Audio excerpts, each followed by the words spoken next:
Okay, I haven't finished Caleb's yet, but I want to check Xavier's. Gardening in the shade means we won't need sunscreen, but the flowers are going to be sad. Everyone else who got this type of garden plot is probably worried about the same thing. His voice is so soft. I like Xavier's voice. Xavier raises his finger, and a small flower made of light blooms into existence. I see nothing. But we're different. With these flower lights, we won't have to worry about the trees hogging all the sunlight. Okay, you'll be a full-time light bulb factory if you want to light up the entire flower bed. I figured you might ask that. We can offer you shade-loving plants. They're capable of thriving in conditions with little exposure to light. I tilt my head as I look at Xavier. We might as well go with shade-loving plants. Your evil won't get its chance to shine, though. That's good. I won't be subjected to the fate of being a street lamp for several weeks. Why is he so cute? You don't have to be a street light. A what? You don't have to be a street lamp. Yeah. But how does being a magic lamp sound? Oh, rub the magic lamp. Pretending to polish a magic lamp, I gently rub Xavier's face. Oh, magic lamp, will you give me 3 wishes? Stop, this is silly. Are you sure you only need 3 wishes? I mean, maybe. I probably need more. Tilling the soil, cultivating the land, creating your dream garden, helping you become a gardening superstar. Who says I want all that? Everything you mentioned before you arrived here. I'll have to fulfill them all. Okay, his earnest expression makes me laugh. I squeeze his hand as I speak. With a magic lamp by our side, our flower bed is bound to succeed. Okay. From Otto's selection of shade-loving plants, we chose a species that blooms heart-shaped flowers. That's cute. I can't see it, but I can imagine it's cute. To welcome our romantic flower display, we've redesigned the flower bed. The pebbles outline a heart-shaped planting area. What's wrong? Don't you think your half is bigger than mine? Let's move your stones a little to even it out. I don't see why we should. It's perfect as is. Okay. Huh? Xavier, let's be objective here. This heart is clearly one-sided. The side with more love naturally needs more room in its heart chamber. So keeping it like this is fine, right? Wait, I need to read that again. I need to understand what he's saying. The side with more love naturally needs no more room in its heart chamber. So keeping it like this is fine, right? So what, he's saying he loves us or something? What is he saying? Are you saying your heart holds more love than mine? Oh. I cross my arms and give Xavier a defiant look. You're the one who wanted to be objective.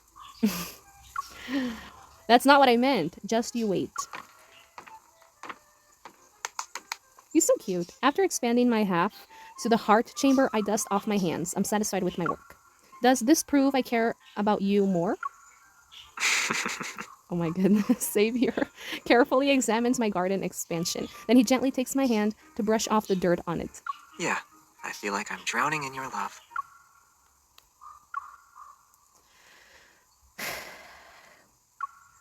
Yeah, I feel like I'm drowning in your love.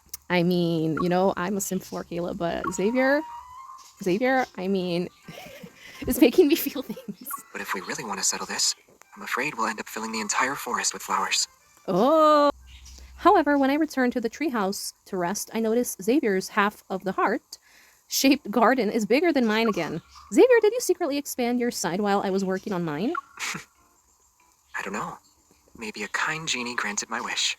Okay. That was just the introduction, and it was already that intense. That's crazy. Okay, so for Caleb, we already did 3 chapters. For... oh my goodness. For Xavier, we did the intro. I'm kind of curious to know about the others. Since these flowers grow slowly, the event organizers gave us seedlings. Our gardening work was made much easier thanks to that. With the drone controller in my hands, I'm ready to water the garden. I wave to Xavier. He's unhurriedly shuffling around with a watering can.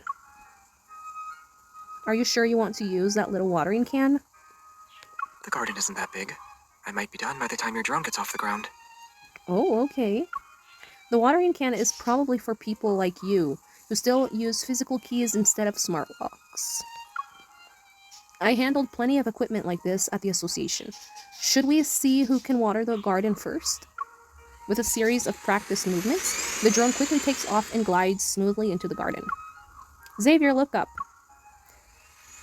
I don't sound so excited, but okay. The drone, its lights blinking, moves in elaborate patterns while circling above Xavier's head. I'll make sure you get a role in the drone display next time the association holds an event. Okay. And that concludes our performance. It's time to start watering. But I forgot to adjust the default water settings, so the drone demonstrates its impressive irrigation capabilities. What happened? Wait, not yet. Stop. Stop what? The weather report didn't mention anything about localized rain today. What? Did it spill on me? Did the freaking drone spill water on me? Oh. After the drone makes an emergency landing, Xavier, his face still glistening with water droplets, leans toward me. It's a good thing I moved the drone away. Your face only got slightly wet. Drying my face should be easy enough.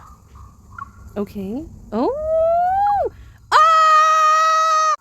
That is so cute. Oh! Oh!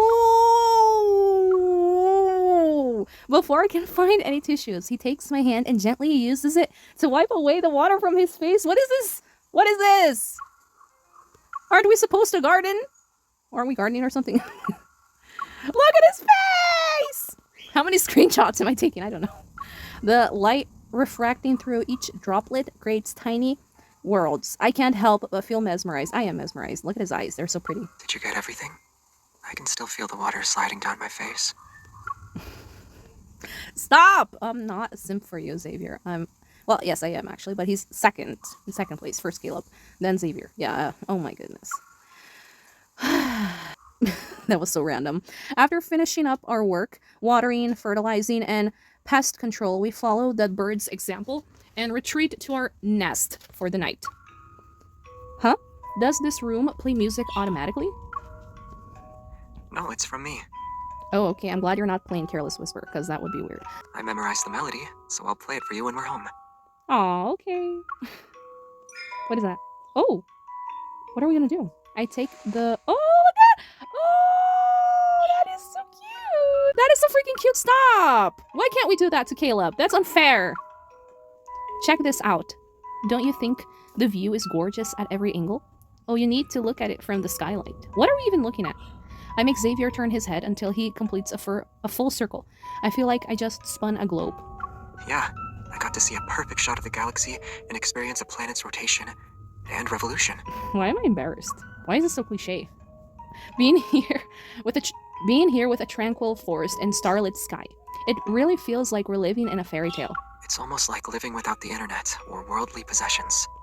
Ironically enough, I am using the internet, Xavier, to do this, so, like, that's not accurate. Screenshot! Thank you. But anyways. Are you sure you'd like that? You want to drink morning dew every day? Who wants that? I like the fairy tale aesthetic. As for the lifestyle, maybe not so much. Great. I know a place where we can create the aesthetic and still order takeout while we play video games. Oh, okay. You thought I'd ask something like, where could such a perfect place be? You're planning to renovate your balcony again, huh?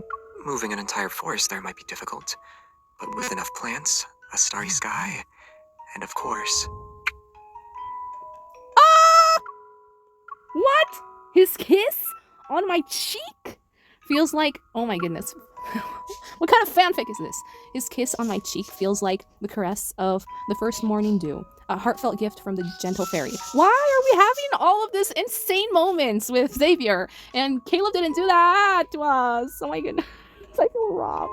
Your very own fairy, who can enjoy delicious food and drinks with you. Stop! Stop, Xavier, stop! Oh my goodness. Why is this so intense? I thought that nothing could beat Caleb's. But, oh boy, was I wrong. Oh my goodness, Xavier. Chapter 1, literally, the intro and Caleb... Oh my goodness, Caleb 1. Chapter 1! The introduction and Chapter 1 are really... Oh, I have nothing to say. I don't know what to say. I don't know if I can continue. Because I already feel like this was too much. Like, should I continue? Let's go. By removing the thin, weak parts, you can help the flowers concentrate their nutrients in the healthier stem areas, since you kept the thick and sturdy ones. I compare the plants in the flower bed with the diagrams in the manual. Should we prune these stems? You're not going to say they're innocent this time, right? What? Under Xavier's expectant stare, I suddenly remember that snowy night when he took his frustrations out on the potted plants. Bro, no. She's not talking about what I think she's talking about, right? I don't know if I should add a reference to this, but if you know, you know. And I'm afraid that I know. I don't have that card, by the way, because that's a little too much. Since you were petty, you'll only be using the small pruning shears from now on as punishment. I'm scared. After ensuring each flower has enough space to bloom, we remove our gloves and carefully clean our hands. Thankfully, you told me to wear gloves earlier. I would have gotten a rash if that sap got on me. You need to be more careful when tending to defensive plants. Okay. We rest in the rocking chair, our intertwined hands swaying with its rhythm. Why is this so freaking romantic? This is too romantic for me. Like, I cannot handle this. I pull his hand closer to me, but I see something out of the corner of my eye. Why are your hands red? Huh? I check the area behind his ears, his cheeks, and his neck. They look fine. Your hands are blushing? They haven't done anything weird, though. Don't tell me you got a rash because of the sap. What's going on? It's good that you're just red and not experiencing other symptoms. Do you feel uncomfortable? I gently massage the medicine into Xavier's hands. I'm fine. If you hadn't noticed, it probably would have quietly healed on its own. But you were wearing gloves. How did you manage to touch it? You're taking this very seriously. Am I your patient? No, Well, it wouldn't hurt to pay my medical bill now. I would never. While pruning near the outer edge of the garden, I noticed a gap at the tip of our heart-shaped stone border. Did I accidentally knock the stones away? I called out to Xavier while trying to put the rocks back in place. Xavier, why are you dozing off under a tree? Hurry, take a look at this. Where is he? He's gone. He's gone. Oh, he's back. There was a wound here earlier, but I patched it up and saved it from heartache. What's that sound? Xavier moved the stones I had just replaced to the side. He poked at the soil and revealed an unexpected hole. We blocked their doorway, so they had to find a way to move the stones. Oh! I think a family of moles is living there. Okay, remembering how I had firmly packed down those rocks earlier, I quickly moved them even further away. I felt guilty about what I had done. Girl, you didn't know.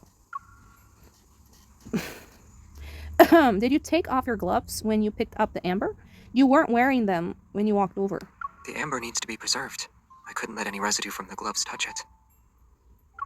So you grabbed the stones with your bare hands after I moved them with my gloves. No wonder they're red. Mystery solved. Xavier and I share a smile before turning our attention back to the amber. Even though it indirectly caused some inflammation, I guess that makes it memorable in its own special way. Oh wait, I thought he was gonna say that. Why don't we turn it into a more permanent keepsake, since we're home right now? Excited, I start to roll up my sleeves, but he pulls me back and takes the ointment from my hands. After being so close together in the rocking chair, you need to apply the medicine first. I'll check if there's any inflammation. Okay, that was quick. Let's move on. Last chapter for now, because I have to wait for the other two chapters to open. By the time we notice the flower buds, Xavier's inflammation has disappeared. Meanwhile, I never showed any symptoms. Okay, chapter 3 was kind of slow. Yeah, it was kind of boring compared to the other chapters. Unfortunately, I can't play the rest. For Caleb, I can't either, so I'll have to wait. And then, I do intend to play Zane's. No, but not now! I accidentally pressed on Zane's.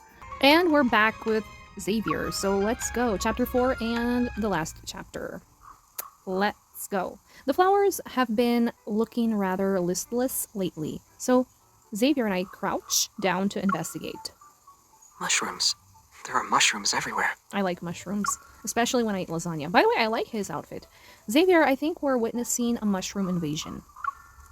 As the sworn defenders of the flowers, we immediately mobilize to eliminate these nutrient thieves. That's kind of mean. At least let's eat them if they're not poisonous.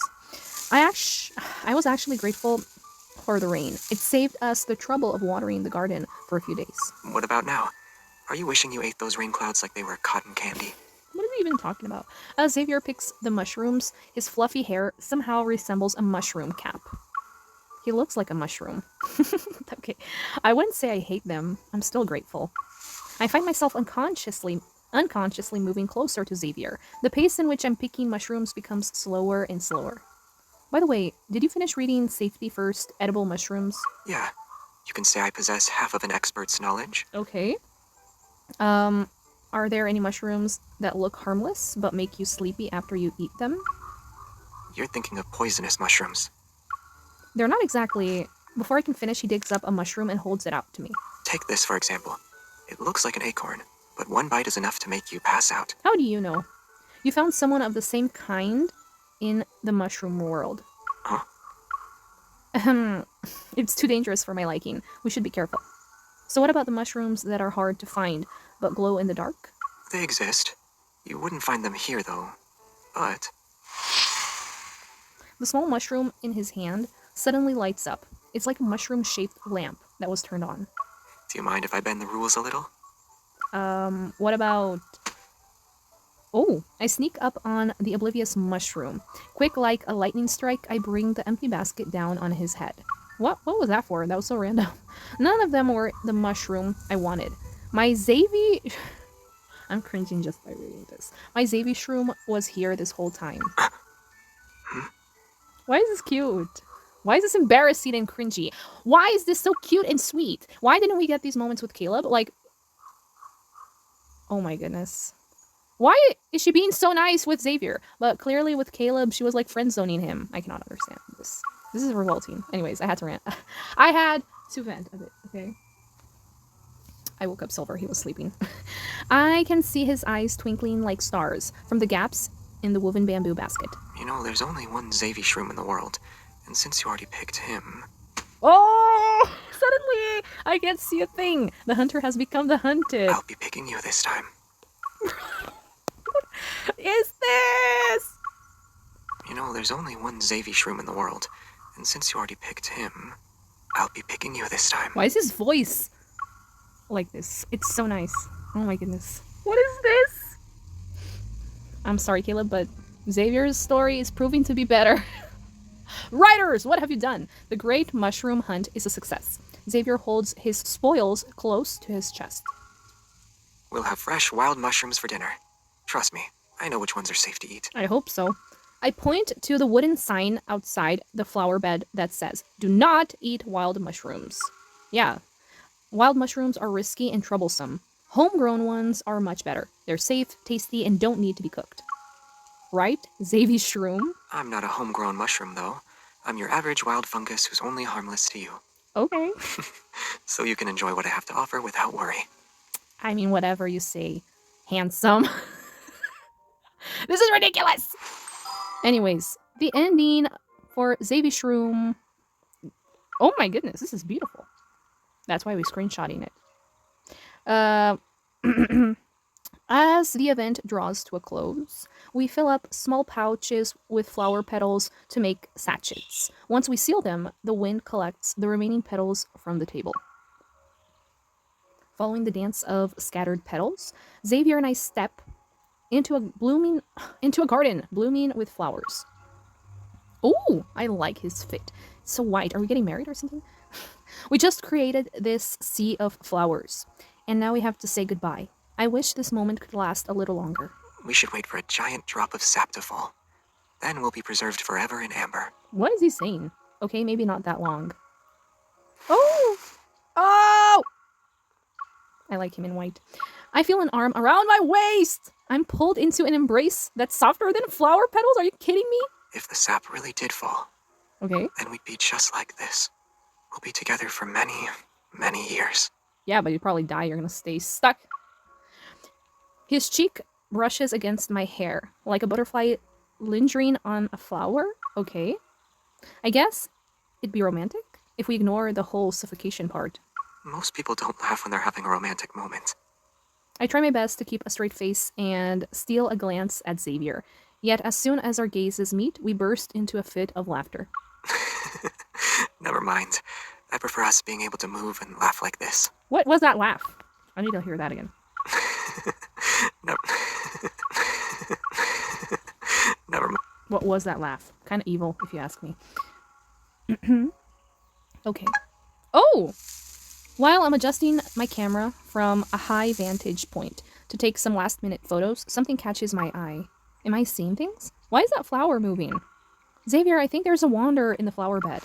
As I speak, the weird plant becomes even stranger, as it suddenly shoots up and takes on a human form? What are we reading? Where? Oh, it's on you. What are you trying to do with that tall plant? I chose the one with the most flowers to take home. After taking a picture of Xavier, who's perfectly calm, I rush over and show it to him. Are you really going to post this? Why not? Just as I'm about to get into the car, Xavier reaches out and stops me. Since we made these pouches here, shouldn't we give them to each other before we leave?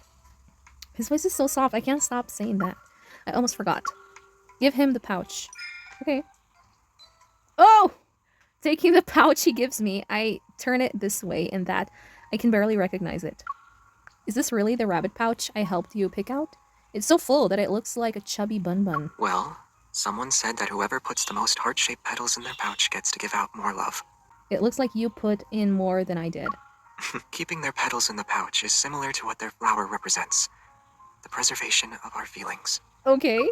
Aside from flowers, I wonder if people's hearts can be preserved just as easily. Xavier grasps my hand and looks at me. What do you think? This heart is already being held in your hands, right? Stop! Stop! Please stop. Oh my goodness. Okay. What am I supposed to say? That was so freaking romantic. I didn't expect that from Xavier.